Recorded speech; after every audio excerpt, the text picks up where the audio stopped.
not only among the competitors but fans alike. And you know, Larry, I bet there's a lot of fans here at the Portland International Raceway that are really pulling for this guy because he came into Portland early. As the fans start to stand up now, the white flag is given. And he was the Grand Marshal of the Rose Festival Parade, and I'll bet you that he's got a lot of hometown fans right here in Portland now cheering for him. Well, I tell you, he probably picked up a lot of fans by serving as the Grand Marshal, and maybe right now he's going to get the ultimate payment for that gesture that he gave at no charge. He went there out of the goodness of his heart, and now maybe he gets the fattest paycheck of all. It's follow him around. He's got about 5 or 6 more turns to go. He's approaching the long backstretch, and remember, and Art, you pointed this out earlier, it's Father's Day, and how appropriate for one of the second-generation drivers to win this. He's got about a half a lap to go. Certainly on Father's Day, both sides existing in the race after their fathers had already discontinued, of course, and both of them saying, well, I wish our fathers happy Father's Day, but by golly, we're out there, we're competitors. A big moment coming up here. We're coming into the final turn. This will be the first of many, many career victories for Al Unser Jr. Al Unser Jr. coming out of the sweep, but he's going down the straightaway, looking for that first prize money. What a great day for Al Unser Jr. as he gets the checkered flag, puts both hands in the air, waving to the fans, waving himself. There you see in the pit area, they're going crazy. Al Unser Jr. victorious here in the Portland 200. This unretired ex-Formula One driver, Emerson Fittipaldi. Emerson, just one of my favorites. Emma was saying to me the other day that he loves the sport, loves the cars, very fast, very safe, and even more so, he loves the people. He thinks that the kart folks are just magnificent to work with. Al, across the line, Nick Finoro with the white flag, 1 lap to go. Al Unser Jr. on his way to his second victory. Well, let's hope he makes it all the way back around now, or at least I'm going to hope for. Oh, you're going to quiet down now. You're going to wish him around here, Bobby Unser. I think I'm going to have to. I do want to see him win the race. All right, Al Unser Jr. as he maneuvers now the last mile and a half here at the Meadowlands. Picked up the lead after Mario Andretti and Bobby Ray Hall tangled out of the race, slid off the course. Al Unser has had a problem with his left front brake. An official had to take the scoop off of it, but he's continued on. It has not presented its problems yet as he works his way now on the final lap. Emerson Fittipaldi still 34 seconds behind. Al Unser Sr. about 5 seconds back from Emerson Fittipaldi. This is the final lap. Al Unser Jr. now moving for the checkered flag. We watch him so carefully on the main stretch. They watch for him. The white flag being given to the rest of the field. Here he comes, maneuvering around the bend. Al Unser Jr. maybe he can post at the point as he heads for the main stretch. Al Unser Jr. closes down. He can now see the checkered flag in the hands of the starter. There it is, the double checker. Al Unser Jr. has won the second Grand Prix at the Meadowlands, worth $88,000. The Domino Pizza hot weather, Lord only knows they've been hot today. Now maybe Shelley can sit down and relax a little bit. Al will probably get tears in his eyes. He's got to be the happiest. Pit stops. Lap 28 and lap 49 make that lap 58. So this one was probably one they just missed their calculations by just a tad. Well, the white flag has come out, and this is the final lap of the race. Al Unser Jr. from Albuquerque, New Mexico is about to win his second consecutive IndyCar race. He is in turn number 6 now, on to the middle stretch. Less than a half lap to go now for Little Al. Jeff Brabham, by the way, has slowed down just a little bit, so he is going to be content, at least for the moment, for this runner-up spot. And Jacques Villeneuve continues to motor around out there. It looks like he's destined to get third. Great performance for the young Canadian. Well, it's going to be another Unser reunion in victory lane, it looks like, as son is going to win the race, and it looks like that dad is going to come in 4th position. Here comes Al Unser Jr. at the end of the front stretch, now braking and downshifting into turn number 11. Turn number 12 crosses the finish line, and Al Unser Jr. wins. There's the winning pit crew for Al Unser Jr. and Jeff Brabham's Rick Dallas pit now looks for their driver to come through. That's all they can do at this point. Go to the end with just a little over a lap and a half to go. Well, they should be happy because Little Al is closing. He's only approximately 2 seconds behind right now. Little Al started 19th, is now second. There you see the interval, first to second is car 30. Little Al tries to catch up. His fuel light winks off and on again, just ahead. The white car that is the leader, Roberto Guerrero. Little Al closes in. The slower car of Kevin Kogan. Kogan moves to the inside. Little Al roars past. Now Little Al gives a wave, thanking Kogan for moving over. He catches up with Roberto Guerrero. Guerrero started this race on the pole. He has led every lap. He certainly want to give it up now. Al Unser Jr. comes around Jacques Villeneuve. They turn onto the long straight now. It'll be the white flag lap as they come around to the pit straight. Roberto Guerrero is still out in front, but Al Unser Jr. is closing. The white flag in the hands of Nick Finoro. Just one more lap to go in the 1986 season as Roberto Guerrero's engine falters. Little Al closes down. His fuel light is burning steadily, but Little Al comes to the inside, and Little Al takes the lead as Roberto Guerrero slows, apparently out of fuel on the final lap of the race. Al Unser Jr. is out in front. Look at his crew. They can't believe it. Disbelief here as well in Guerrero's pits. They've dropped to second on the final lap, and he continues to slow. Al Unser Jr. is out in front as Roberto Guerrero sways the car back and forth, trying to pick up the last few drops of fuel in his tank. For Al Unser Jr., it is on to victory. He continues to run at full chat. One more straightaway now. Now, one more turn in the 1986 season. Al Unser Jr. makes it. He's on the pit straight. The checkered flag waits, and Al Unser Jr. has won his first race of 1986. A victory that last year would have meant the national championship. But Al Unser Jr. is the winner here in Miami. Accelerating a little bit slower off the turn and save the clutch and transmission that way just a little bit. Right at about 2 miles for Al Unser Jr. As he comes onto the main stretch, Nick Finoro shows him the white flag, signifying one more lap to go. The chassis builders have to be pretty happy about this too, Bobby. Well, you know, at Phoenix last week, the talk was the Marsh chassis is not up to par this year. It's been the best car over the years, but it's been rumored they're not handling well. But look at it today. They're just annihilating the competition, and that's strictly a March car. Lola's have been good, but it would appear like the Penske cars have been awfully quick.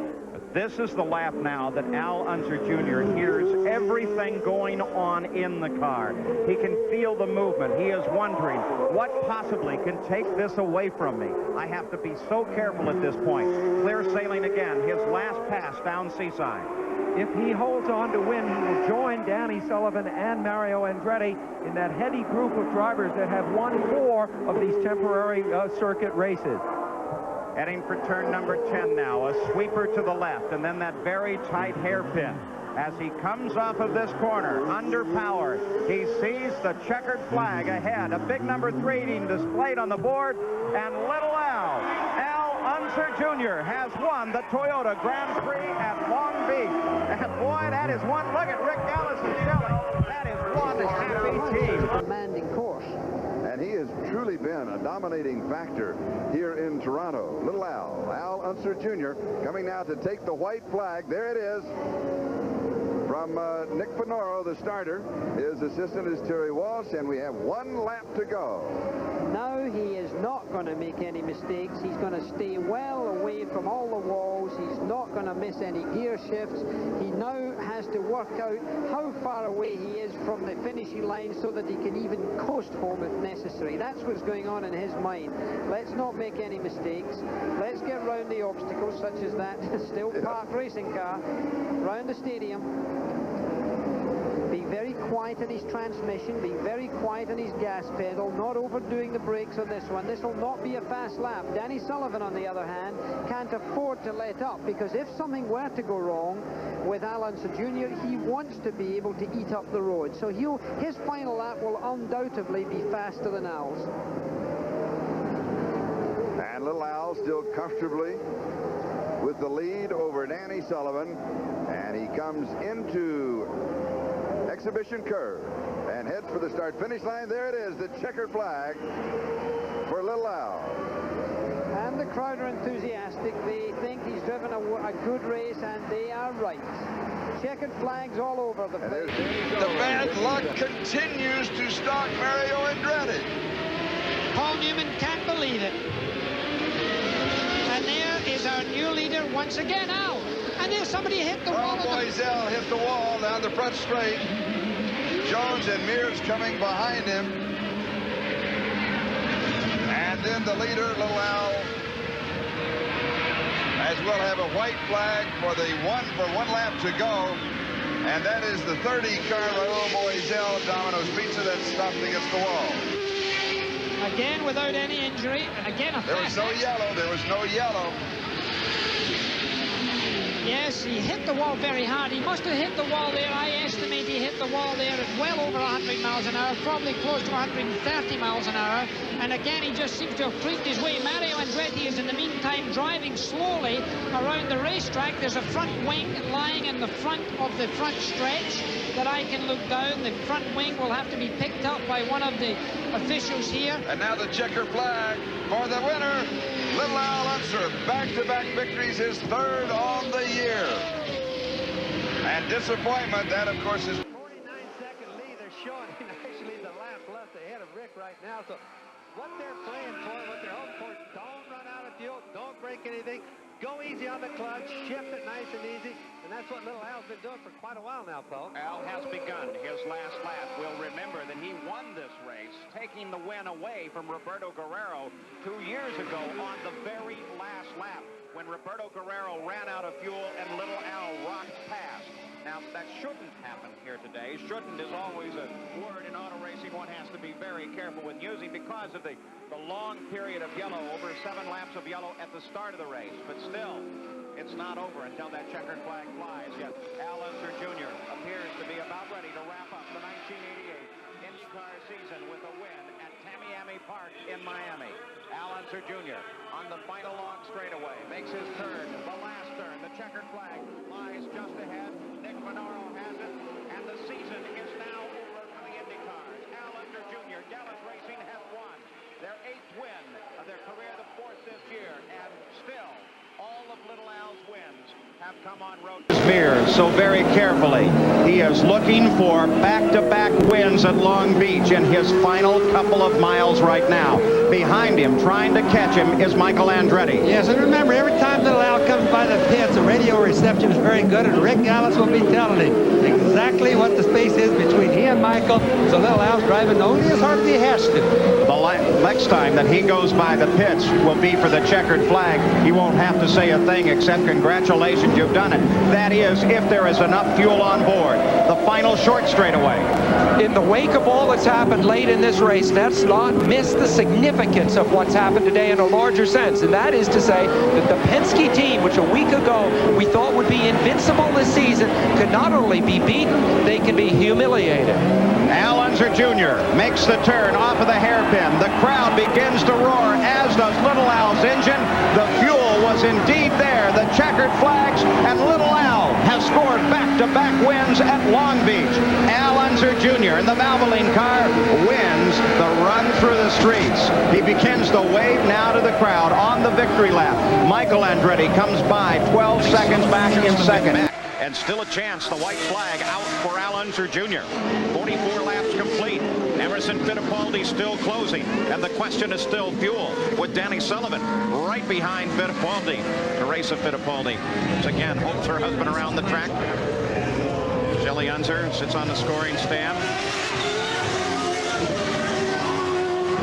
As some reaction now, Fittipaldi slowed down just a bit, now raises his hand indicating that he is going to slow down completely. So Emerson Fittipaldi comes off the pace, though I don't think Teresa's aware of it yet. Oh, I think he was probably, they were the reason she was wringing her hands and praying is he probably was telling them on the radio, I've had a fuel light for a long time, and it appears that I may not make it. All right, Sally says he may already have it, as Al Unser Jr. working down the last lap now. The final pass down the hill. A right-hander lies just ahead, and Al Unser Jr. can see $250,000 in his pocket. And the crown, the champion of the Marlboro Challenge. The checkered flags lie just ahead, and Al Unser Jr. has won it. A victory for Gallis and Team Valvoline. The checkered flag, twin flags from Nick Bernaro, has the Gallis team starts the season with a win and now picks up the victory in the Marlboro Challenge. In the fight for the lead, fight here for third. Michael right down the exhaust pipe of Danny Sullivan, tries him to the inside, but Danny sweeps across. And the Little Al, the white flag signifying one more lap to go as he pulls a bit away from Emerson Fittipaldi on the last lap now. 2 battles on the course as Michael Andretti tries to catch Danny Sullivan for third.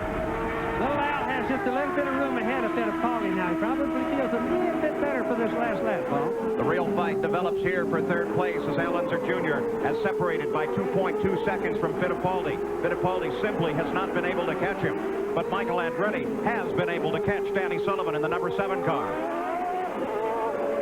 The final lap.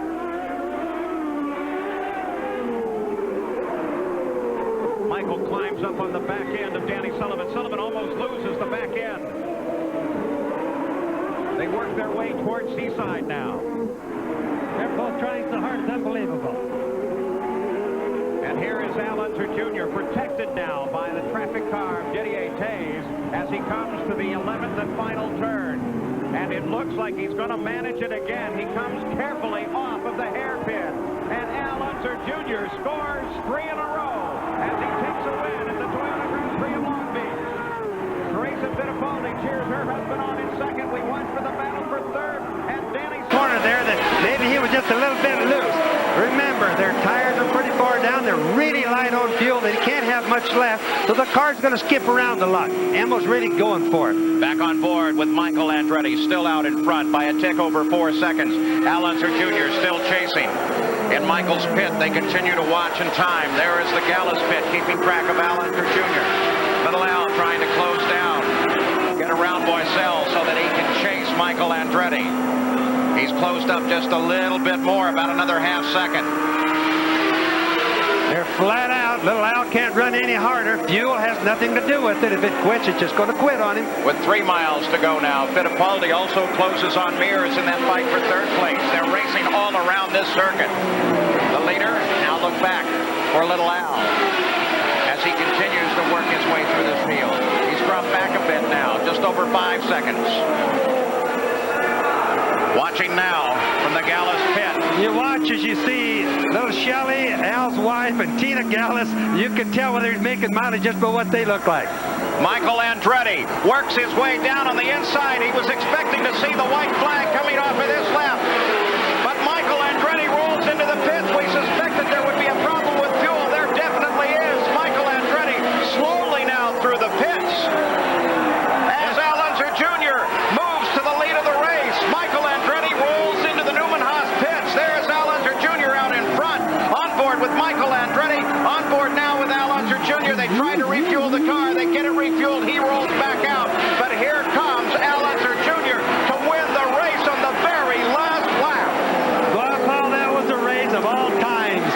Michael ran out just about like we figured could happen to one of them. We just didn't know which one. And for Al Unser Jr., his first victory on an oval. A historic moment, something. The officials talked with the teams, and they decided it was prudent to flag just a little bit early. Terrible visibility you see from the onboard camera. Now moving through the final corners, Al Unser Jr. working his way around and sees the checkered flag ahead, and Al Unser Jr. has won here in Toronto. Al Unser Jr. scores the win. Second place will be Michael Andretti as they decide the rain is just too much and they will bring the race to a halt early. It really was a good decision because there was nothing to be gained, we could see. The race had settled down. Al Unser Jr. was very solidly in that lead Michael position. Andretti, his momentum destroyed by what happened today. Rick Mears' trump card, his strength on the ovals, well, that's been beaten too. So it is Al Unser Jr. benefiting tremendously. With just a few races to go left in the championship, this could be a decisive moment. And the white flag is displayed to Al Unser Jr. Just under 2 miles to go, and an incredibly safe Michigan 500. No spins, no wall contact. All the cautions were either for blowing engines or for toe-ins on the racetrack. And Al Unser Jr. is on his way to his first super speedway win in the Indy cars. He won here in an IROC car a couple of years ago. But if he can only hold on now, he comes off the final corner. The checkered flag in the hands of Nick Finaro, and the Valvoline car with Al Unser Jr. at the wheel wins the Michigan 500 at a record pace of 189.4 miles an hour. 9 miles an hour faster than the record. Bobby Rahal comes to the line, racing for second place. And look at Rick Gallus and Shelley Unser. Tasting defeat like that would make this win, if it comes for him later in the season, Danny all the Sullivan, sweeter. 27 seconds back. The fuel tank must be very close to empty, but Sullivan staying on it and staying in second place. It's an interesting battle between first and second because Little Al is heading for career win number 14, which, if in fact he scores it, will tie him with Danny Sullivan for 17th on the all-time list. The Valvoline car number 5. And you tell me this crowd here doesn't love it? Boy, they're cheering him all the way around. Past the pits for a final time. Of course, they can't see the start-finish line from the pits, so they'll listen very closely to see how the race is finally called. The last corner for Al Unser Jr. He makes the turn in. Twin checkered flags just ahead, and the first run in the streets of Denver has been won by Al Unser Jr. He scored victories not far away at Pikes Peak, and now he scores in downtown Denver. And here comes Danny Sullivan right by the pits. Still running. Struck by one of the race cars, trying to get a crippled car off of the course. Can't really say enough for the corner workers. They're our eyes. They tell us what's going on, especially in corners like this. There's the white flag. Al Unser Jr., with now less than 2 miles to go, works the last lap here in Vancouver, and on his way to history to become perhaps the first IndyCar driver to win 4 in a row. Danny Sullivan drops to 12 seconds back. An impossible task now for Sullivan. Sullivan rides second. Mario Andretti, not in contest, runs in third place. Al Unser Jr. turns it through the chicane. Shelley still not sure. Can he do it?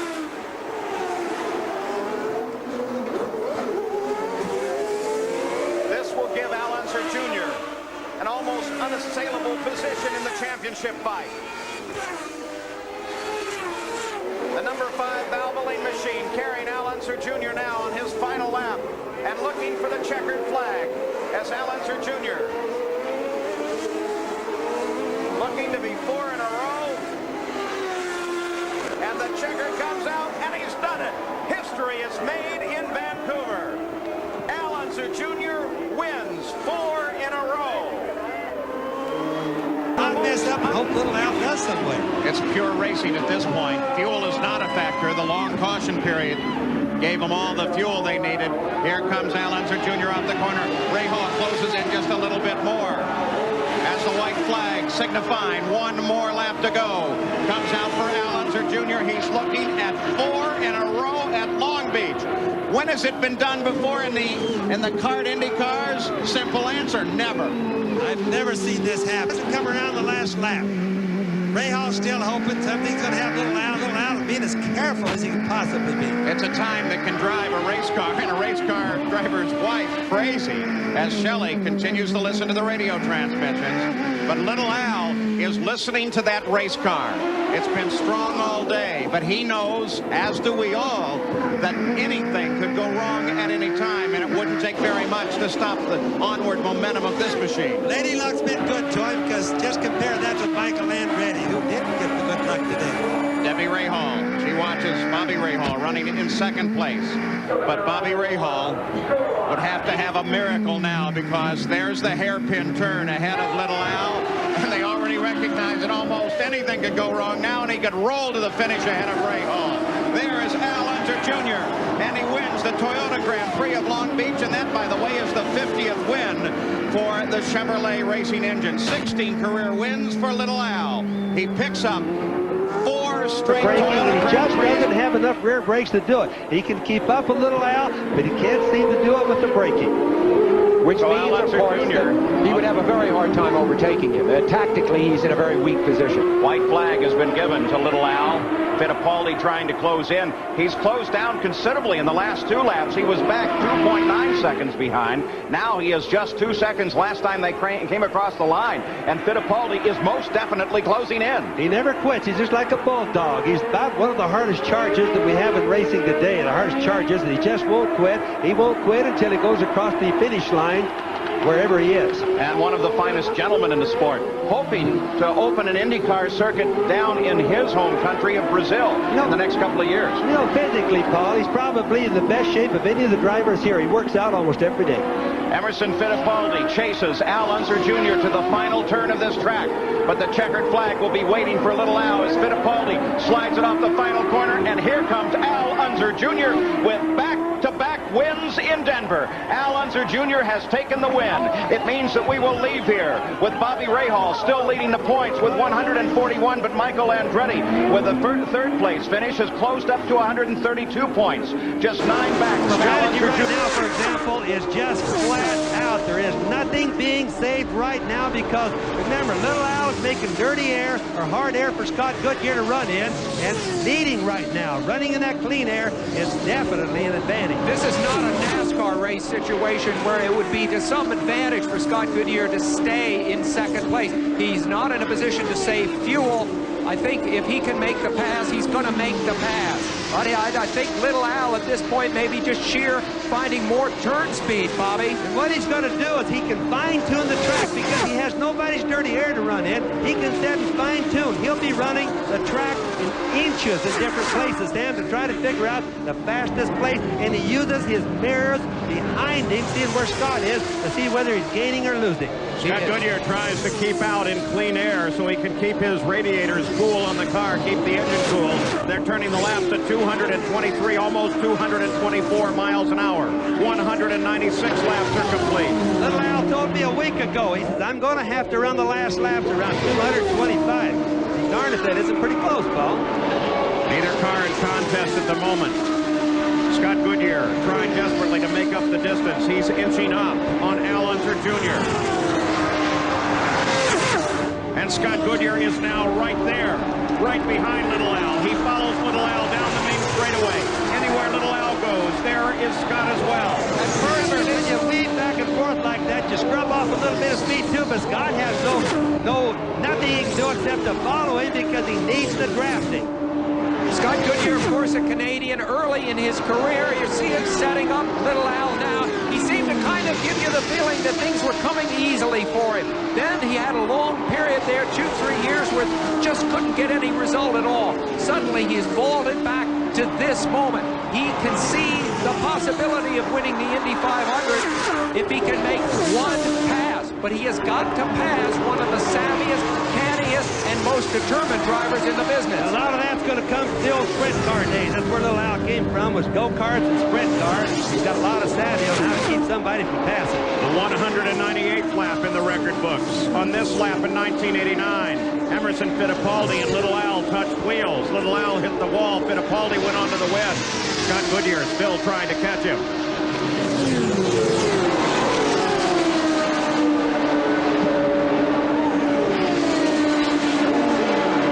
Right now, there's no traffic involved in front of him, Paul. This is what got him the last time. And Al Unser Jr. sees Dwayne Sweeney's white flag. 2.5 miles. One more lap to go. If Scott Goodyear has a chance, the time is now. Don't forget, 10 years ago, John Cox and Rick Mears raced on the last lap for the finish. John Cox won that one. That was experience over Rick Mears' relative inexperience. Will that happen again here today? They're on the backstretch. 223 miles an hour on the last lap. No traffic involved.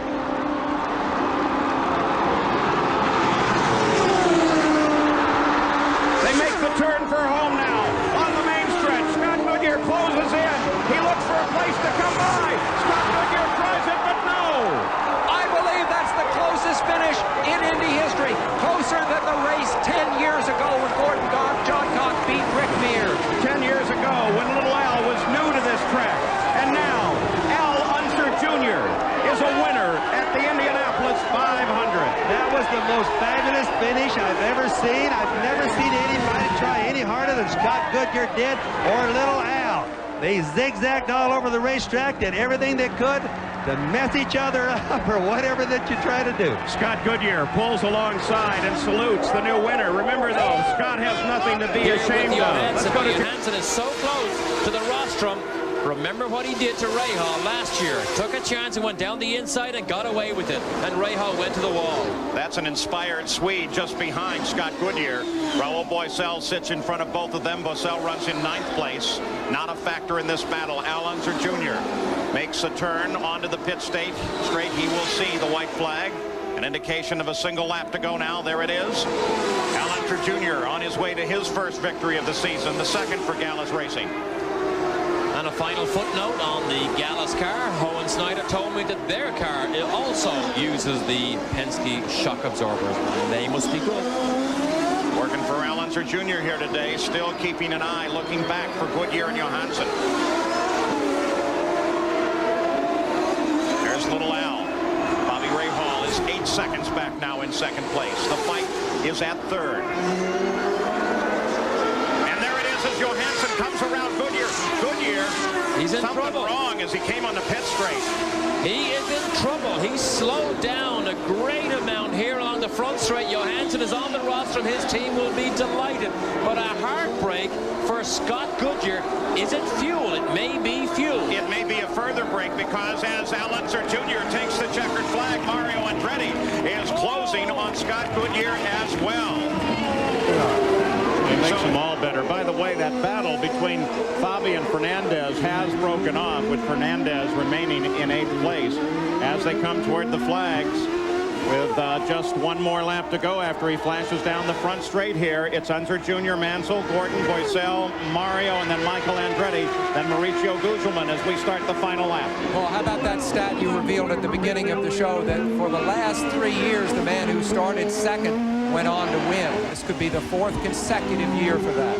And everybody will battle for second next year. How do you figure that one out? You're trying to qualify for the poles. I want to only be 1,000 slower than the pole. Just think the life or the feelings that little Al is leading right now, knowing how bad he really wants to win for the Rutger Penske team, worrying about the transmission and traffic. A cut tire could even lose the race for him right now. He's in clear traffic, though, Bobby, with only a couple of turns to go. He could probably, if he can accelerate off the hairpin here, coast home. Slide that far, Sam. Al Unser Jr. about to reassert himself as the king of the beach as he takes the Penske car across the line and picks up the twin checkered flags. Al Unser Jr. is the winner in the Toyota Grand Prix of Long Beach. Chasing toward the flag now, Nigel Mansell, as the celebration begins with the Penske team. I know a special moment for mechanic Richard Buck, who spent a lot of Indianapolis. Well, of course, the same thing's happening down here in turn 4. They are all waving hats, cheering, going crazy, and little Al is not about to put that hand up until he crosses that start-finish line. history in the making. Car 31, that number scoring its first win, and Mercedes-Benz in its very first race in the Indy cars in modern times wins the Indianapolis 500 as a brand new engine. Al Unser Jr. takes his second Indianapolis 500 and his dad's crying. Well, he's got reason to cry, Paul. There's no rooster tail yet. Yeah, just for the sake of safety, we don't want to take any chances. I mean, the way it's going down now. I think we're going to get the answer right now. Let's go back trackside. Well, they're getting ready at the starter stand. Jim Swintel with a red flag and a checkered flag. The twin checkered flags are going to be displayed to Al Unser Jr., the way he won the Indianapolis 500 a week ago. And here it is today. They've decided they could not get the track to dry conditions within the remaining 8 laps. And so Al Unser Jr. has won 3 in a row. Last time anybody won 3 in a row was Michael Andretti in 1991 when he won Vancouver, Mid-Ohio, and then Elkhart. But Team Penske has done it once again. Exactly what Emerson is praying for right now, because Emerson, lap for lap in clear traffic, does not have any more over Al Jr. In fact, is dropping back, as you said earlier, a little bit more as the laps go on here. One more lap for Al Unser Jr. and the Penske record continues. 100 laps are complete now, 101, the white flag. One more circuit to go for Al Unser Jr. as he closes on traffic. Fittipaldi sits just behind, looking for any opportunity that he can find. Little Al has to concern himself with traffic just ahead. But that traffic should be well aware of him. In the meantime, Gordon and Mansell Great fight with Gordon and Mansell. Gordon smells the position. He's going to give it everything he has. Little Al heading for the backside of the course now, coming around Marco Greco. Running alone. And you see the room he gave him, moved all the way out round the high side, just in case Greco came in too deep into the apex. Fittipaldi does not come around Greco. Al Unser Jr. in the final curves of this track that had produced at one time the closest finish ever in IndyCar history. It'll be a little wider than that as Al Unser Jr. comes onto the straightaway, and the checkered flag comes out, and they make it 6 in a row for Roger Penske as Al Unser Jr. from the pole takes the win. Fittipaldi comes across the line just behind him. Problems, but Paul Tracy will. Do any of you notice that when you're in the car? Absolutely. He is so sore getting into it. They've already had to change his seat, Paul. He was doing that yesterday. I was down this morning popping his back. He's been down with the doctors while they've been working on it. Jim Swintel with the white flag. One more lap to go for Al Unser Jr. And he's up right behind Villeneuve, who is almost to get lapped, but of course it won't make any difference at this point in the race. So Al Unser Jr. from the pole to a win here if he can only complete this lap, and that seems so very certain at this point. In a marvelous season for little Al. Remember, this will make 5 out of 6 times that Al Unser Jr. has started from the pole and gone on to win the race. You know, he's going to outdo us. He's going to outdo his father's record here, his dad, Big Al's record, before too long, because he's winning an awful lot of races this year. He's already getting up with A.J. Foyt and my brother Al. Al, your brother's one thing. He goes after your record. That's real trouble, right? Terrible.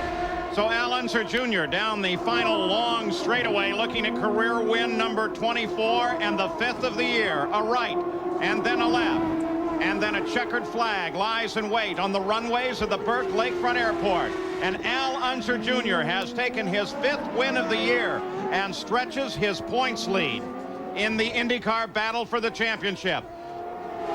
Raul Boesel, Adrian Fernandez just behind Unser Jr., the leader of the race. Computers, of course, everywhere now in the business. IndyCar just did a deal with IBM. It's an electronic world of racing. It used to be a mechanical world. It's changing over to at least a partially electronic world.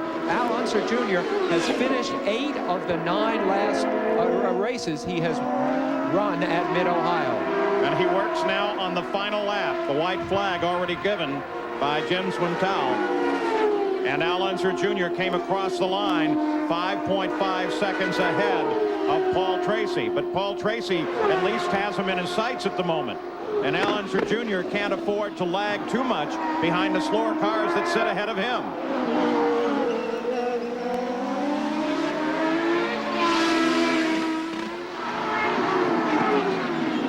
Looking for Tracy. Tracy is still well back. Al Unser Jr. has to decide.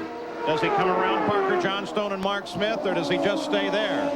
The finish line is only 2 turns away from where he is right now, so he'll probably stay where he is. Al Unser Jr. heading through the carousel now, out of the carousel, and for the checkered flag as Al Unser Jr. scores his 6th win of the season and the 25th win of his career. Al Unser Jr. has taken the run at the Mid-Ohio Sports Car Course. We'll be back to talk with him after this. Tracy trying to catch Al Unser Jr. Fittipaldi fell off to 3rd. And 4 laps sounds a lot sometimes, but it's only 4 miles here. But look at the battle here for the lead. Al Jr. was caught behind the traffic of Michael Andretti as Jimmy Vasser moves aside. Now 3 laps to go. Tracy on the charge. There's Tracy. There is little Al just ahead. They get around Jimmy Vasser. Boy, look at how far out.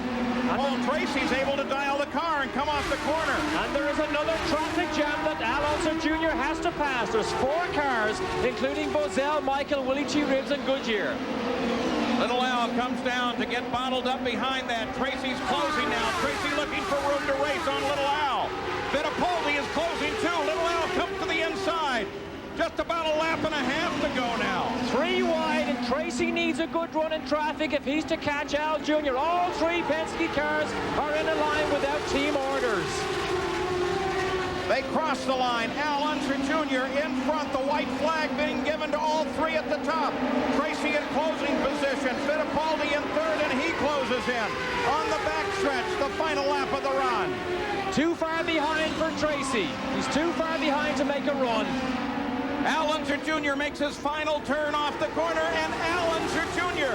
picking up the lead in the last 5 laps, takes the 26th win of his career and the 7th of the year, and takes another jump in PPG points. Al Unser Jr. has taken the win at New Hampshire.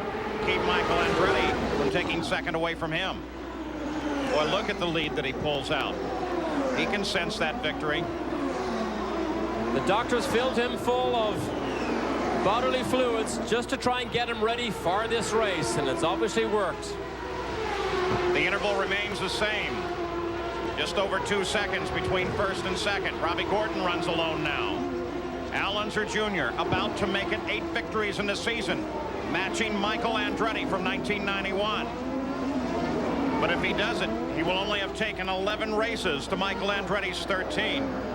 Still not a championship, but so very close. He could wrap it up in our coverage here on ESPN next week at Road America, Elkhart Lake, Wisconsin. Al Jr., who won here last year, won the inaugural event here back in 1990.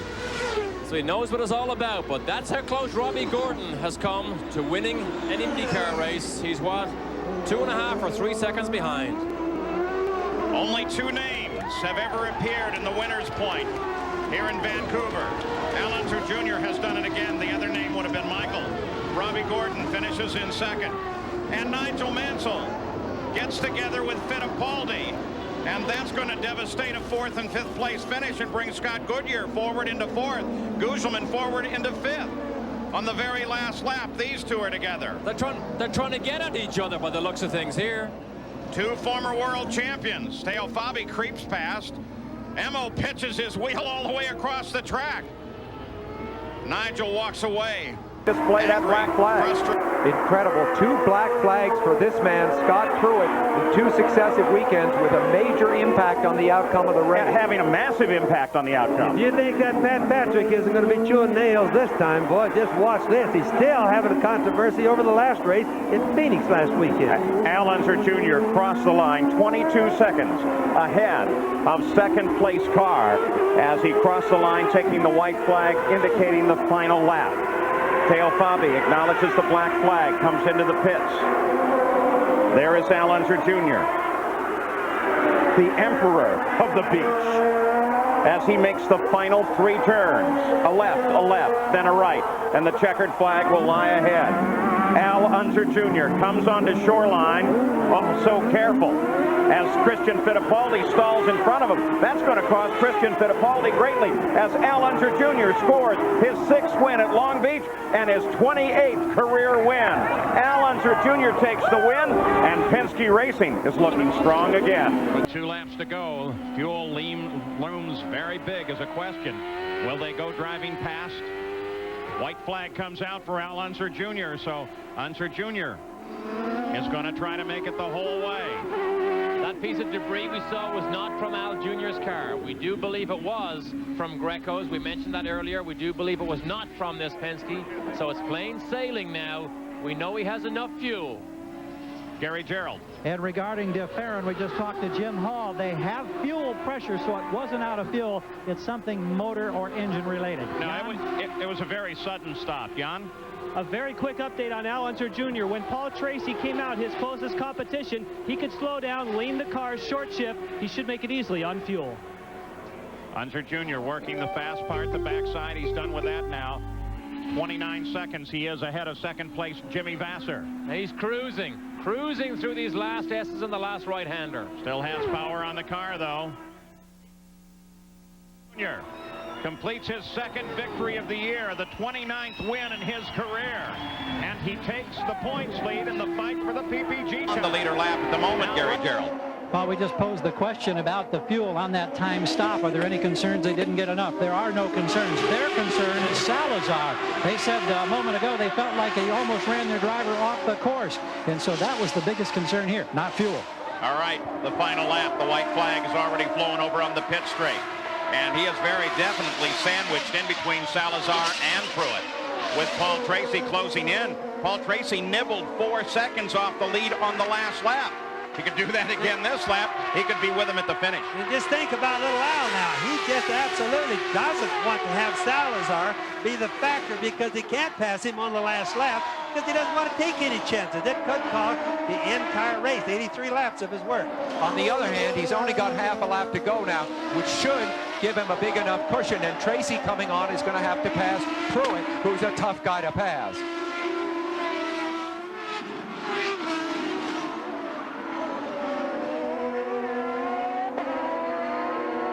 Keep an eye back for Tracy. There he is.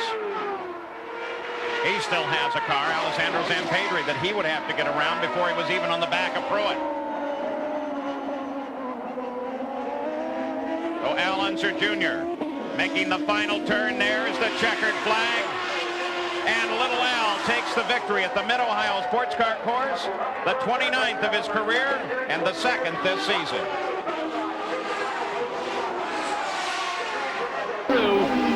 How he needs to handle the closing forces of this race. Incidentally, if the radios ever go out on these Penske's, they have a digital message board on the steering wheel that they use to send information to the driver. Well, it looks like everybody's going to give it a shot for the final lap. White flag is out. Al Unser Jr. does not stop. DeFerrin does not stop.